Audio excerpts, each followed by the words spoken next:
Hi guys, welcome back to the Basketball Feed channel. Today we'll be doing something quite analytical. We'll be doing things that each Western Conference team needs to do, and we'll mostly be focusing on the playoff aspiring teams. So, the teams that are at the bottom end, I won't speak about them that much. But anyway, you can see the records here. We'll be speaking about each team in chronological order, so from the Thunder until the Pelicans. Now let's get straight into it. So for the Thunder, things that they need to do is there's not really much they can do. They are 38-10. That is still a very good record, on course for 60. But something that I can definitely say is that they need to start, really thinking about the future of the place. People like Lou Dort, no disrespect, Lou Dort is a defensive menace.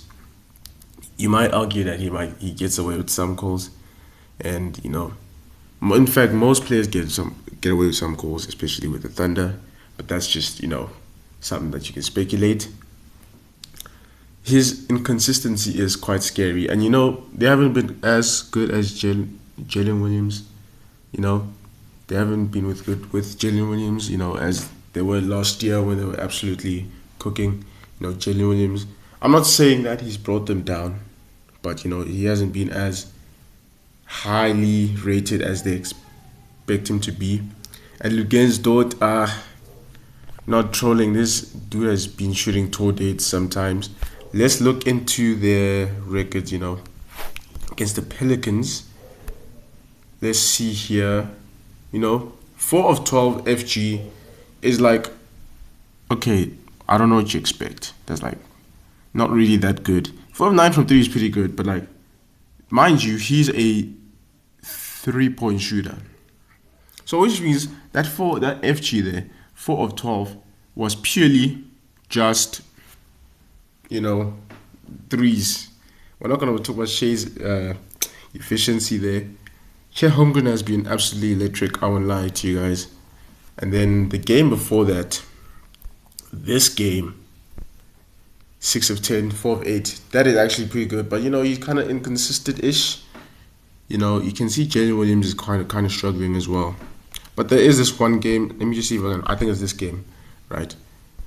Like, just look at this. He 1 of 9 from the field goal range, over 5 from 3. This is like turmoil. Like, this is actually crazy. And then I've heard people say like, oh, it's all fun and games until they just decide to trade for Giannis, which is actually pretty scary. But anyway, that's with the Thunder done. Next we have the Spurs at 32-15. The Spurs are looking good, but they have some weird stuff going on.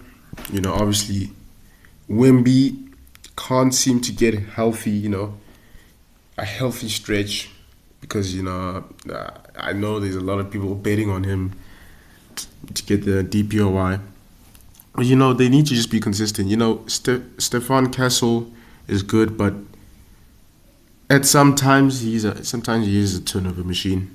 I do watch the games, guys. And then De'Aaron Fox, some people asked for him to get more involved, but like, I don't really know what you expect from his team. They have Wemby, they have guarded Stephon Castle, and then like at the start of the season, they were even considering moving him because like, okay, we have this young core, but I personally don't think they move him. They did pay him $200 million or so, so like they've already settled on him.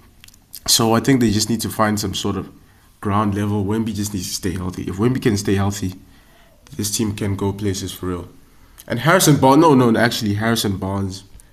Harrison Barnes needs to get better again. Can't be shooting toe dates from the corner when that's your only job. Let's be real. So that's something they have to settle on, and also their inability to just beat smaller teams. They've lost to the Pelicans. I know it says Jazz here, but they have lost to the Jazz before. They've lost to the Grizzlies, which is not that good of a team, I'll be real with you. The Trailblazers are an annoying team to play, but the Cavs are a good team. See, that's the winner I was talking about there. But it's not as bad. They have beat the Thunder 3 times, so they are looking bright. Now, anyway, the Nuggets.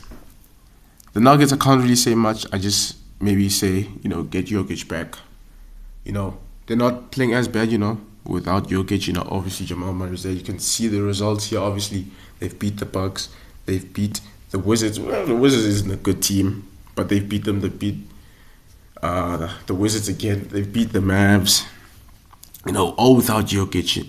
And Jokic was actually expected to return pretty soon, but then I think he got ruled out for another week, which now means that Jokic cannot win the MVP. So it's probably going to look like Shea's going to be taking it unless Lucas says something about that. But get Jokic in there, go on a run, maybe go for the second seed against the Spurs, and then hopefully you can make a playoff run with Jokic if no injuries happen there. But that's my take on the Nuggets. Nuggets are a pretty good ball team. Anyway, the Rockets. Now, I've started to say about the Rockets. The West is so tight, actually, so maybe I might not slander them. But the Rockets, maybe 3 games ago, were the 7th seed. That's how tight the West is. So all I have to say about the Rockets is you need to be consistent. Amen Thompson needs to find his shot. Not just his 3-point shot, he just needs to find a shot in general, Like, I commend him, but the league is not going to allow, the league is progressing. He needs to find a shot. Even if he's like a 35% shooter from 3, he just, shoots 3 from 7 from 3. That's good enough. And then obviously he can slash, he can defend, he's probably one of the most athletically gifted players ever alongside his brother.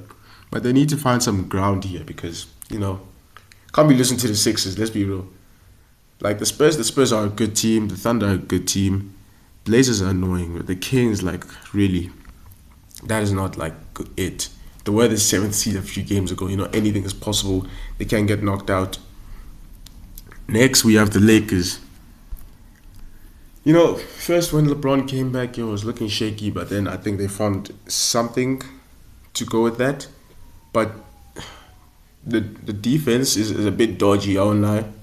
But the scoring kind of makes up for it, but not really to an extent. Luka is a dog, averaging 33, 9, and 9. That's the same average he's been averaging for 4 years now. He's a really good player, but he's kind of a cone. Make of that what you will. LeBron is 40. No, can't do anything by himself. DeAndre Ayton actually has been performing, in recent times. It's looking like he's doing something. First, they were slandering him. They're like, "Oh, why on earth would you have DeAndre Ayton?" Right? They said that. Why on earth would you have him? He's actually been performing, And the Lakers, I might say the same thing for them as the Rockets. Find level ground, Make sure you don't slip up because if you slip up, there's teams waiting there. Timberwolves, Suns, even the Warriors are waiting there, even though they have way more losses than them. Now, looking at the Timberwolves have a superstar in Anthony Edwards. But you have to look into it. When this team is getting blown out by the Warriors and the Bulls, they're losing to the Bulls, they're losing to the Jazz, back-to-back losses, but then, they found their way, they blew out the Warriors. But that's the Warriors without Steph. Imagine, this is why, things that you have to look into, this is why you have to plan for the future, you know what I'm saying? These are the teams that you're going to play in the playoffs, the Rockets, the Spurs. You know what I'm saying? They have beat the Spurs, but they beat them by 1. These are the teams that you're going to have to face in the playoffs at some point. Then now you have to look at the film, you have to look at the progression of the team, and you have to realize that, we actually have to lock in because these are the teams that, we'll eventually have to meet. And if we can't, beat the Warriors with Steph, how are we going to beat them without, yes, they did beat them when Jimmy Butler was there, but the defense, I've already talked about this on my NBA feed series. You can check that out on the channel. I've already talked about how Minnesota's turnovers costed the game and how Golden State took the opportunity. But then you need to just stay still. Look, they're playing the Thunder next. They have beat the Thunder, but it's going to be a really tough game, obviously, to cover. And then we look here. I'm going to say the same thing need to be consistent because one slip up and you're in a playing spot. Now, next, the Suns. I'm not sure if Devin Booker is back or not. We can check here. Let us see. Okay, it looks like Devin Booker isn't on. So, like, you can kind of understand the struggles of the Suns, without Devin Booker, they aren't that good. Obviously, they've lost to the Heat, they've lost to the Hawks. And, you just have to keep that ground because, let's be real, no one expected the Suns to be like this after KD. No one expected them to be up here. No one expected Dylan Brooks to be the person that he is. So all I'm saying is find some level ground, They've beat the Nets, but everyone beats the Nets, let's be real. They play the Pistons, that's going to be a tough matchup. Find level ground, calm down, settle down. Don't rush things. Wait for Booker to come back, and then you can take you to the promised land, hopefully. And they can fight for that playoff spot. Now, the Warriors. This is a very interesting team because this is my team. I have a lot of things to say about the Warriors. The issue with the Warriors, right, is that you can see the record. They're 27-2. They're only one loss. Not one loss, actually. They're only one win over, the Suns. 2 wins over the Timberwolves. 1 loss over the Lakers, the Rockets, and then the Nuggets and Spurs are in a different caliber. So, like, they're not as far back, but the losses are hurting them. And, after Jimmy Butler's injury, I've heard Warriors fans say, just break it up. And, like, the issue, right, with breaking it up now is, like, you see this record. The Warriors are kind of, in a sense, too good to tank because the record is just too good, right? They'd have to, like, lose 10 in a row to even be in that conversation. And Steph Curry will not allow that because he's bound to have a good game. But they're also, like, not good enough to be at a competitive, stage, competing with the big teams like the Thunder, Spurs, Nuggets, and all those other West teams. So all I have to say about this team is that find your trade. Giannis is looking for a new home. Maybe you can get Giannis, I don't know. But honestly, I'm just saying, just pray and just hope Steph Curry becomes World Chamberlain because this is like a chaos, obviously. And the Trailblazers, I don't think the Trailblazers expected to be in this position that they were. I guess they would take it, but they would also obviously rather take the rebuilding and then build onto that. So the Trailblazers, I reckon they just keep on doing what they're doing, They are streaky. They like to have games that they'll just shoot threes and then make all of them against the Warriors, especially. And then, they've lost 3 in a row. I'm not really fussed about that. But anyway, looking at the Clippers. The Clippers are 15-3 after Christmas, something like that. The Clippers look emerging. And now this is where it gets worrying. This is why teams like the Suns and Warriors need to just try and fight. These teams in the West have to fight. These Rockets, Lakers, Timberwolves, Suns, Warriors needs to fight to get in that playing spot. Because if you're in the playing spot and you're in a playing, say the Suns, Warriors are in a playing game, and either the Suns and Warriors, lose the game, you're then going to have to play probably the Trailblazers, who are a ridiculously hard team to play on, especially for a team like the Warriors, and the Clippers, who are the hardest team in the NBA now. Imagine playing the Clippers in a playing game to decide your fate if you're going to face the Thunder. That is insane. That's why you need to be performative. The Clippers just keep striking and keep hitting hard. Yes, you could look into your adjustments, improving better. But right now, they were really bad at the start of the season. They're 22 and 24. It's not as good, but they have string a lot of wins so far. Now the Mavericks. The Mavericks are really ridiculed with injuries, so I can't really comment on them. Kyrie Irving is out.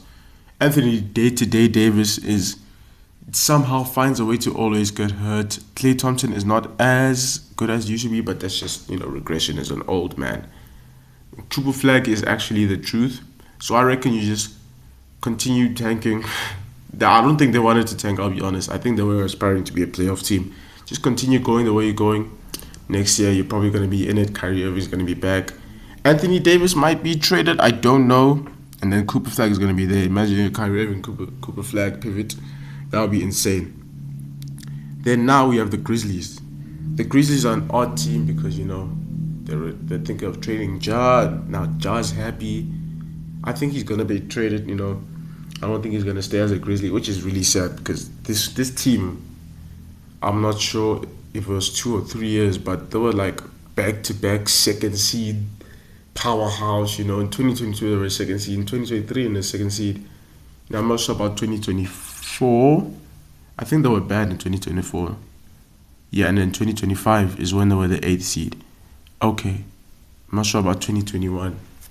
But this was a really good team. They had vibes. Dylan Brooks was an anchor, whether you like it or not.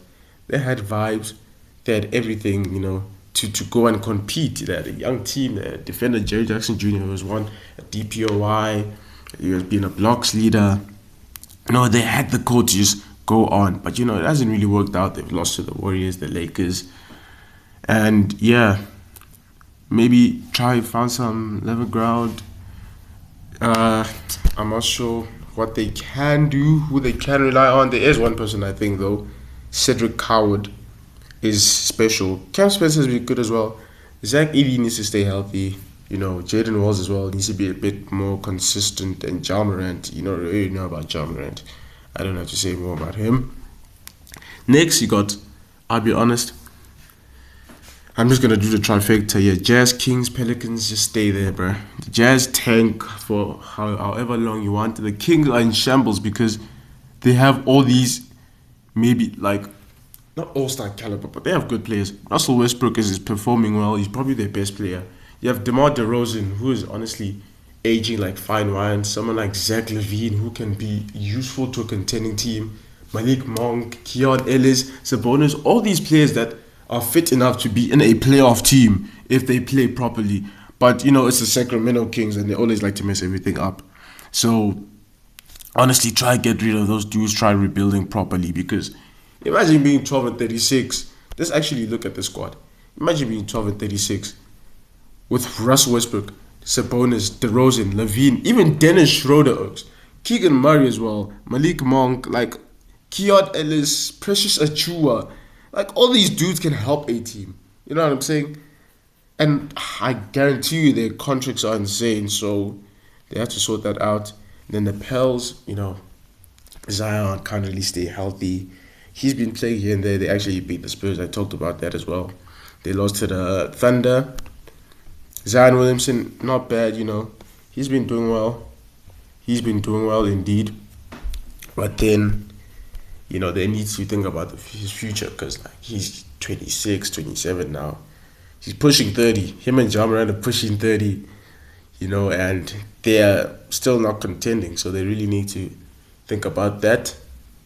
And that's everything that, or thing that each Western Conference team needs to do. Thank you guys so much. If you're new to the channel, like the video and subscribe to the channel. I'll see you guys next time for the Eastern Conference version of this analysis. Thank you.